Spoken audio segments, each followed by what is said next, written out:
বাংলাদেশে বিনিয়োগের জন্য দেশি বিদেশি বিনিয়োগকারীদের প্রতি আহ্বান জানিয়েছেন প্রধানমন্ত্রী তারেক রহমান। প্রতিশ্রুতি দিয়েছেন প্রবৃদ্ধি সহায়ক নীতিমালা ও সরকারের আন্তরিক সহায়তা নিশ্চিতের, সেই সঙ্গে বৈদেশিক বিনিয়োগ বৃদ্ধির জন্য আইনি সুরক্ষা, ব্যবসা বান্ধব কাঠামো, সহজ কর ব্যবস্থা ও শক্তিশালী পুঁজিবাজার নির্মাণে সরকার কাজ শুরু করেছে বলেও জানান তিনি। প্রধানমন্ত্রী বলেন, 2034 সালের মধ্যে $1 ট্রিলিয়ন অর্থনীতির দেশ করতে তার সরকার প্রতিজ্ঞাবদ্ধ।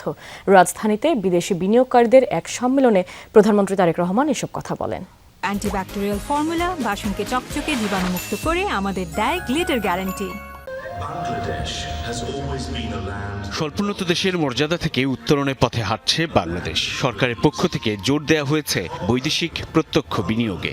বিনিয়োগকারীদের নজর সরকারের বিনিয়োগ বান্ধব কর্মকাণ্ড আর আন্তরিকতার দিকে। দুপক্ষের যৌথ আলাপ হলো রাজধানীর চীন মৈত্রী সম্মেলন কেন্দ্রে আয়োজিত ফরেন ইনভেস্টর্স চেম্বার অব কমার্সের আন্তর্জাতিক সম্মেলনে। সম্মেলনের মূল পর্বে ছিল ডায়ালগ সেশন, যেখানে প্যানেলিস্ট হিসেবে সরকারের নীতি নির্ধারকরা বাংলাদেশে বিনিয়োগের পরিবেশ নিয়ে নানান প্রশ্নের জবাব দেন। Bangladesh now provides a stable environment, a stable business climate. We are not only developing a law and guideline which is just appropriate for our country. We worked with everybody that it's right for our country, it's right globally. We as a team do believe that business should be done by the business sector. We're here to help and facilitate. So this new law and this new institution allows us to privatize a lot of government's assets. Our only agenda in hand is to convert this territory into a really investable one. প্রধান অতিথির বক্তব্যে প্রধানমন্ত্রী তারেক রহমান বলেন, কেবল রাজনৈতিক আশ্বাসের উপর ভিত্তি করে নয়, বরং ব্যবসায়িক সাফল্যের বড় অংশ নির্ভর করে সরকারের নীতিমালার উপর। The new forward-looking BNP government wants your companies to invest and expand in Bangladesh. When you invest in Bangladesh, our government will invest in you through our time, support and policies. This is a commitment we'll try our best to keep, inshallah.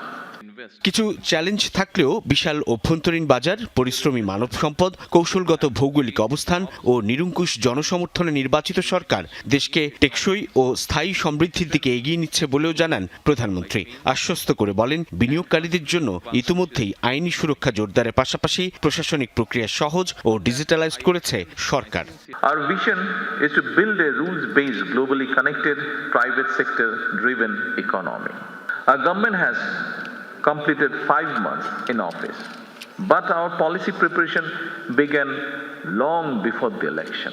We are modernizing our legal and regulatory framework, strengthening investor protection, improving dispute resolution, simplifying tax and VAT administration. প্রধানমন্ত্রী জানান, বাজেটে বিশেষ অগ্রাধিকার প্রাপ্ত খাতগুলোর জন্য সুনির্দিষ্ট প্রণোদনা নিশ্চিত করা হয়েছে। Our government is determined to build a $1 trillion economy by 2034. Bangladesh's future depends not only on attracting investment, but also on building lasting partnership. I welcome all of you to invest and flourish in Bangladesh.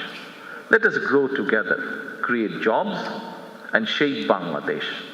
বাংলাদেশে বিনিয়োগ ও সাফল্যের নয়া দিগন্ত উন্মোচনের আমন্ত্রণ জানিয়ে সমৃদ্ধ ও বৈশ্বিকভাবে সংযুক্ত বাংলাদেশ গড়তে বিনিয়োগকারীদের প্রতি আহ্বান জানান প্রধানমন্ত্রী Tarique Rahman. Together we can build an economy that is stronger, equitable and inclusive.